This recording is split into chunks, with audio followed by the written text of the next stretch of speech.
Presiden Joko Widodo menerima kedatangan Managing Director International Monetary Fund Christine Lagarde di Istana Merdeka.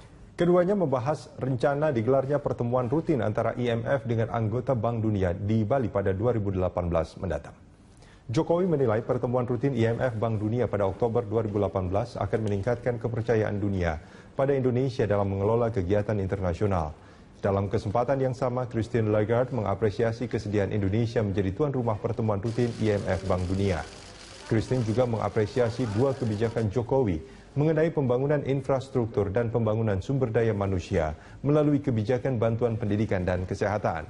Dalam pertemuan itu, keduanya juga mengaku sempat membahas isu ekonomi global saat ini.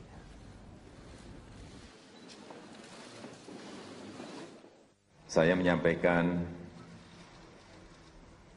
terima kasih yang sebesar-besarnya karena Indonesia pada tahun 2018 akan menjadi tuan rumah bagi pertemuan tahunan IMF World Bank dan pertemuan itu memberikan kepercayaan kepada kita bahwa kita mampu mengelola event-event yang berskala internasional. Bahwa beliau tadi datang ke Indonesia untuk konferensi tingkat tinggi antara IMF dan Bank Indonesia. Jadi keperluannya itu. Dan Bapak Gubernur BI menyampaikan beliau ingin bertemu dengan saya dan tadi saya menemuinya. Dan kita tadi berdiskusi banyak, terutama masalah-masalah yang berkaitan dengan ekonomi global. But we at the IMF are convinced that Indonesia is much better prepared than ever before to actually face those headwinds. It has buffers, it has the expertise of the past financial cycle, and it has certainly demonstrated strength both at the time of the financial crisis that has nearly destroyed many other economies and their financial sector, and on the occasion of the taper tantrum that we experienced in 2013. So it is with great expectations that we at the IMF will be looking forward to celebrating Indonesia in 2018. And I came today to hope to borrow, not to lend, to borrow from Indonesia its hospitality, its strength, and the beauty of its culture, the strength and the hospitality of its people. And I know that 2018 will... Kita beralih ke informasi lainnya, seorang pedagang martabak ditemukan tewas di Duren Sawit, Jakarta Timur. Diduga pria ini tewas sejak 3 bulan yang lalu di lokasi kejadian.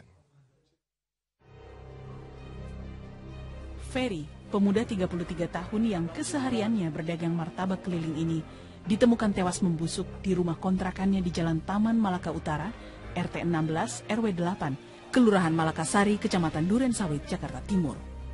Jasad pria ini pertama kali ditemukan adik kandungnya dengan kondisi kepala putus dan sudah menjadi tulang belulang. Umar yang hendak mengunjungi kakaknya ini bermaksud menyampaikan kabar kecelakaan yang menimpa orang tua mereka. Namun setibanya di depan rumah kontrakan korban, yang dilihat hanyalah sosok tubuh sang kakak yang sudah tidak utuh lagi. Memang sekitar beberapa bulan yang lalu, bulan Maret terakhir itu memang kebetulan rumah saya ini connect sama rumah saya punya tante. Jadi terakhir di bulan Maret tante saya masih lihat. Jadi waktu itu korban masih minta air untuk cuci baju. Kita bisa lihat itu bajunya, itu terakhir di bulan Maret dia cuci bajunya. Nah semenjak itu memang tante saya sama om saya sempat cari. Tapi tante sama om saya nggak berani masuk ke dalam. Memang kita pegang 2 kunci, masuk juga kunci pagar. Dengan pemikiran bahwa takutnya kalau nanti kita masuk ada hilang, itu juga nggak enak. Polisi yang melakukan identifikasi TKP menemukan tali tambang plastik berukuran 70 cm. Diduga korban mengakhiri hidupnya dengan cara gantung diri 3 bulan sebelum jasadnya ditemukan. Untuk melengkapi proses penyelidikan, jasad korban dibawa ke Rumah Sakit Cipto, Mangunkusumo, Jakarta. Dari Jakarta, Hairandi, Metro TV. Selamat pagi, Anda menyaksikan Headline News pukul 10 waktu Indonesia Barat. Polrestabes Bandung mengamankan pelaku pembunuhan yang menimpa seorang siswi SMP Negeri 51 Bandung. Walau sempat kabur, namun pelaku berhasil ditangkap. Untuk mengetahui informasi terkini, telah bergabung reporter Vasila Kairunisa langsung dari Bandung, Jawa Barat. Fazila, bagaimana hasil penyelidikan polisi terkait dengan pembunuhan siswi SMP ini? Zilvia, hingga kini motif dari pembunuhan dari pelaku ini masih terus didalami dan rencananya Polrestabes Bandung akan memberikan keterangan resmi pada siang hari nanti. Dan sedikit kami kembali informasikan bahwa korban yaitu Priscilia Dina, seorang murid SMP kelas 9 di SMPN 51 Bandung ini tewas karena dihantam oleh palu oleh rekan sebayanya di Kecamatan Rancasari, Kota Bandung pada kemarin sore. Dan pagi ini jenazah korban sudah ada di rumah duka dan pagi tadi tim kami sempat menyambangi rumah duka yang ada di kawasan Riung Purna 8, Kecamatan Gede Bage, Kota Bandung. Suasana duka juga masih menyelimuti kediaman orang tua Priscilia Dina. Kerabat teman juga masih terus berdatangan untuk menyampaikan bela sungkawa. Dan menurut keterangan dari ayah korban yaitu pada hari Senin kemarin, Priscilia setelah pulang sekolah yaitu pada pukul 12 siang ini sempat pamit ke ibunya untuk kerja kelompok. Lalu pada pukul 15 siang ibunya mendapatkan kabar bahwa anaknya telah meninggal dunia dan ibu mendapatkan kabar ini melalui telepon dari pihak kepolisian. Dan untuk mengetahui informasi lebih lanjut ini terkait dengan hasil penyelidikan, saat ini sudah bersama saya Kapolrestabes Bandung yaitu Kombes Pol Agnieszta Yoyol. Bapak, sejauh ini pemeriksaan sebenarnya apa Pak motif pelaku? Sampai sekarang pelaku ini masih berubah-ubah, tapi setelah kita ambil satu analisa bahwa si pelaku menginginkan handphone si korban yang Android, sedangkan si korban memiliki handphone tersebut. Yang kedua adalah pelaku ini udah ada niat untuk memiliki handphone tersebut yang mana dijanjikan oleh si korban.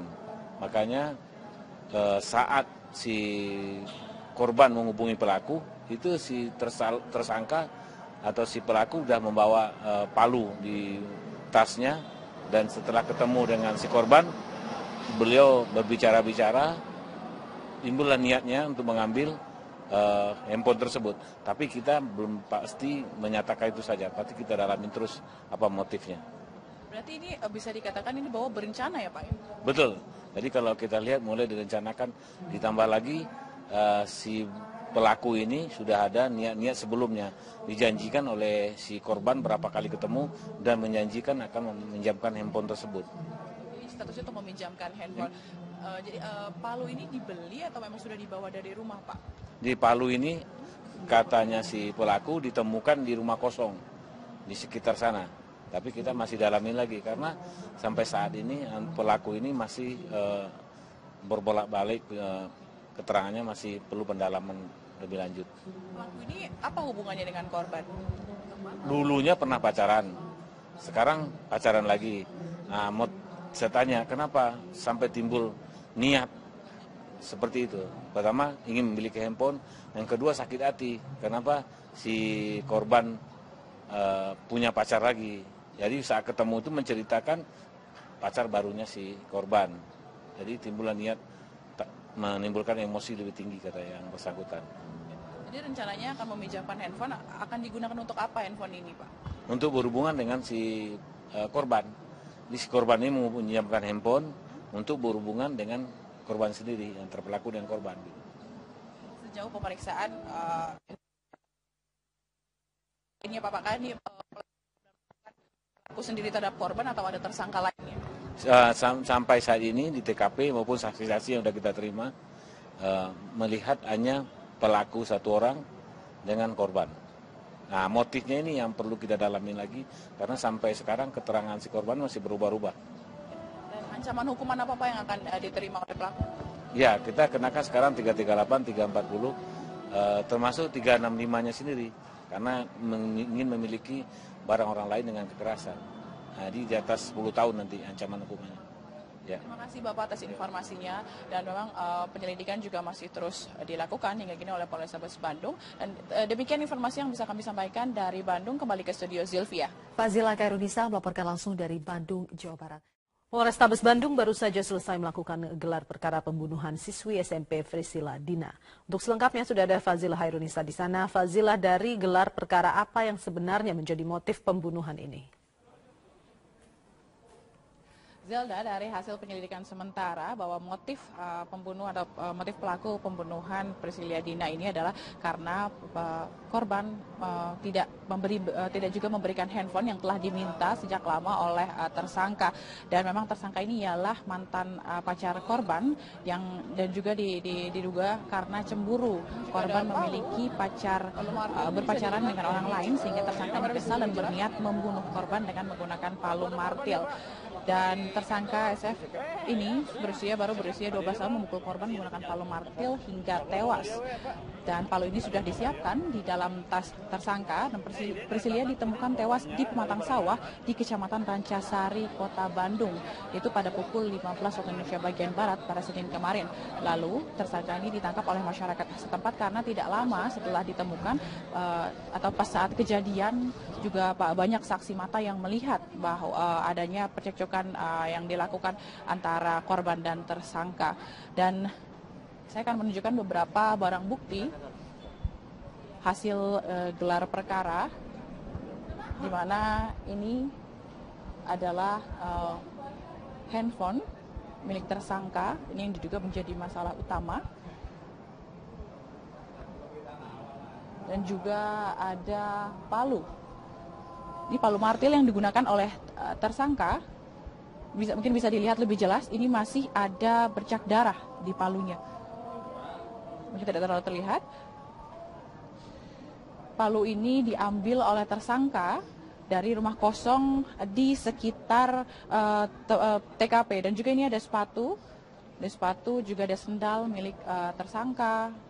Juga ada celana jeans, ada tas, ada sweater, dan juga barang bukti lainnya. Ini seperti alat tulis, karena memang tersangka izin pada orang tuanya pada Senin siang ini untuk belajar kelompok, dan ini juga barang-barang bukti lainnya juga masih ada. Dan hingga kini proses penyelidikan juga masih terus berlangsung, dan berikut adalah pernyataan dari Polrestabes Bandung, Kombes Pol Angesta Yoyol. Jadi sampai sekarang keterangan daripada si pelaku itu masih berubah-ubah. Yang mana keterangan pertamanya menyatakan bahwa beliau hanya menginginkan handphone Samsung yang dimiliki oleh korban. Yang mana korban menjanjikan akan meminjamkan handphone tersebut untuk berhubungan antara korban dengan si pelaku. Nah, tapi apakah sedemikian gampang seseorang menghabisi nyawa korbannya? Kita perlu pendalaman, karena sampai saat ini masih keterangan si korban itu berubah-ubah. Zelda. Iya, Fazila Hairunisa melaporkan langsung dari Bandung, Jawa Barat.